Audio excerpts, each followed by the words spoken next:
ஆண்டவராகிய இயேசு கிறிஸ்துவின் நாமத்தில் இந்த புதன்கிழமை காலையிலே உங்களை அன்போடு வாழ்த்துகிறேன். சுகமாய் இருப்பீர்களாக, சந்தோஷமும் சமாதானம் நிறைந்தவர்களாய் வாழ இந்த நாள் முழுவதும் கர்த்தர் உங்களுக்கு அனுக்கிரகம் பண்ணுவாராக. இஸ்ரவேல் ஜனங்கள் எகிப்து தேசத்தை விட்டு புறப்பட்ட பிற்பாடு பார்வோனின் சேனை தொடர்ந்து அவர்களை வந்தார்கள். எப்படியாகிலும் அவர்களை மடக்கி விட வேண்டும் என்று. கிறிஸ்தவ ஜீவிதத்தில் அது நிச்சயமாக நடக்கின்ற காரியம். இயேசுநாதர் ஞானஸ்நானம் எடுத்து கரையேறினார். வானம் அவருக்கு திறந்தது. பரிசுத்தாவியானவர் மேல் புறாவை போல் வந்து இறங்கினார். இவர் என்னுடைய நேசகுமாரன், இவர்கள் பிரியமாக இருக்கிறேன் என்றுதான வார்த்தை வந்தது. இவ்வளவு முடிந்த பிற்பாடு அடுத்த வசனத்தில் நீங்கள் பார்ப்பீர்கள் என்றால், அப்பொழுது இயேசு கிறிஸ்து பிசாசினாலே சோதிக்கப்படுவதற்காக வனாந்தரத்திற்கு நடத்தப்பட்டார் சொல்லி வாசிக்கிறோம்.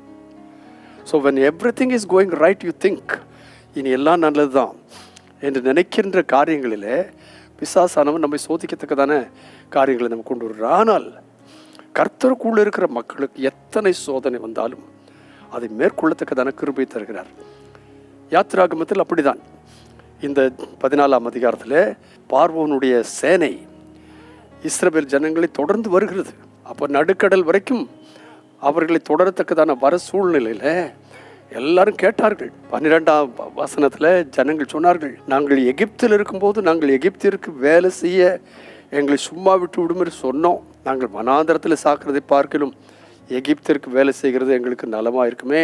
அப்போ அவர்கள் எகிப்திலிருந்து அந்த காரியத்தை தான் ரொம்ப பெருசாக நினச்சாங்க, அடிமைத்தனத்திலிருந்து. ஆனால் இப்போ அடிமைத்தனத்தை விட்டு வெளியே வந்தாச்சு. வெளியே வந்தாலும் பார்வோனும் அவனுடைய சேனைகளும் விடலை, பின்னாலேயே வருகிறார்கள்.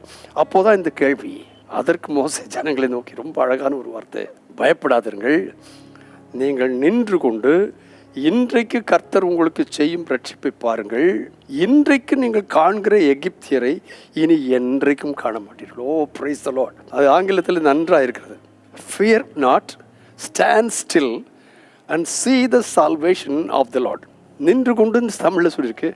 அதனுடைய அர்த்தம் என்ன? அமைதலாக இரு, ஒன்றும் பேசாத, முறுமுறுக்காத, பேசாமல் இரு, கர்த்தருடைய கையில் ஒப்படைச்சிடு. உன்னை எகிப்து தேசத்திலிருந்து கொண்டு வந்தவர், 10 வாதைகளிலிருந்து பாதுகாத்தவர், இப்போ உன்னை விட்டுடுவாரா? பயப்படாதே, நல்லா அமர்ந்திருங்கள், நின்று கொண்டு இன்றைக்கு கர்த்தர் உங்களுக்கு செய்யும் ரட்சிப்பை பாருங்கள். அதை சொல்லிட்டு, இன்றைக்கு நீங்கள் காண்கிற எகிப்தியரை இனி என்றைக்கும் காண மாட்டீர்கள். கர்த்தர் உங்களுக்காக யுத்தம் பண்ணுவார், நீங்கள் சும்மா இருப்பீர்கள் என்றான். இது இந்த காலவேளையிலே, இந்த புதன்கிழமை காலையில் உங்களுக்கு சொல்கிறேன். நீங்கள் ரட்சிக்கப்பட்டு ஆவினால் நிறைந்து பலவிதமான கஷ்டங்களை விட்டு வெளியே வந்திருக்கலாம். ரட்சிப்பின் சந்தோஷத்தை அனுபவித்து கொண்டிருக்கும் போது சாத்தான் உங்களுக்கு ஒரு சோதனை கொண்டு வந்து உன்னை என்ன செய்கிறேன் பார் என்று வந்தால் பயப்படாதீர்கள், அமர்ந்திருந்து அவரே தேவன் என்று அறிந்து கொள்ளுங்கள் என்று சொல்லத்தக்கதாக உங்களுக்கு பின்னால் வந்த இந்த எகிப்தியரை இனி காணாதிருப்பீர்கள். உங்களுக்கு அதான் சொல்கிறேன்.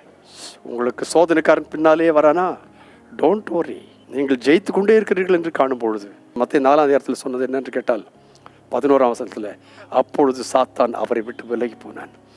அவர் ஜெயிக்கிறவராக இருக்கிறார் என்று கண்டபோது சாத்தான் விலகி போனான். நீங்கள் ஜெயிக்கிறவர்களாக இருந்தீர்களானால், நான் ஜெயிக்கிறவனாக இருந்தால் சாத்தான் விலகி போவான். ஆகையினால இன்று காண்கிற எகிப்தியரை நீங்கள் என்றைக்கும் காண மாட்டீர்கள். பரிசுத்த பிதாவே இயேசு கிறிஸ்துவின் நாமத்தினாலே இன்றைக்கு எங்களுக்கு தந்த இந்த நல்வார்த்தைகளுக்காக நமக்கு நன்றியோடு ஸ்தோத்திரம். ஆண்டவரே, எத்தனை சோதனைகள் வந்தாலும் நாங்கள் கர்த்தருக்குள் நிலைத்திருக்கும் பொழுது அவைகளை மேற்கொள்ள எங்களால் முடியும் என்கிற வார்த்தைகளினாலே இன்றைக்கு தைரியப்படுத்தினதற்காக ஸ்தோத்திரம். இன்றைக்கு கண்ட எகிப்தினை காண மாட்டீர்கள் என்று சொன்ன வார்த்தையின்படி நம்முடைய ஜனங்கள் எல்லாரையும் நடத்தும். வியாதியோ, தொல்லையோ, பொல்லாப்போ, ஆவிக்குரிய வரங்களில் தாழ்ச்சியோ, ஜெப வாழ்க்கையில் குறைவோ என்ன இருந்தாலும் அப்படியே நீக்கி போட்டு கர்த்தாவே, இன்று கண்ட எகிப்தினை காண மாட்டோம் என்கிற நிச்சயத்தில் எங்களை இன்றைக்கு வழி நடத்துவீராக. இயேசுவின் நாமத்தில் பிதாவே, ஆமென், ஆமென். So God bless you abundantly today.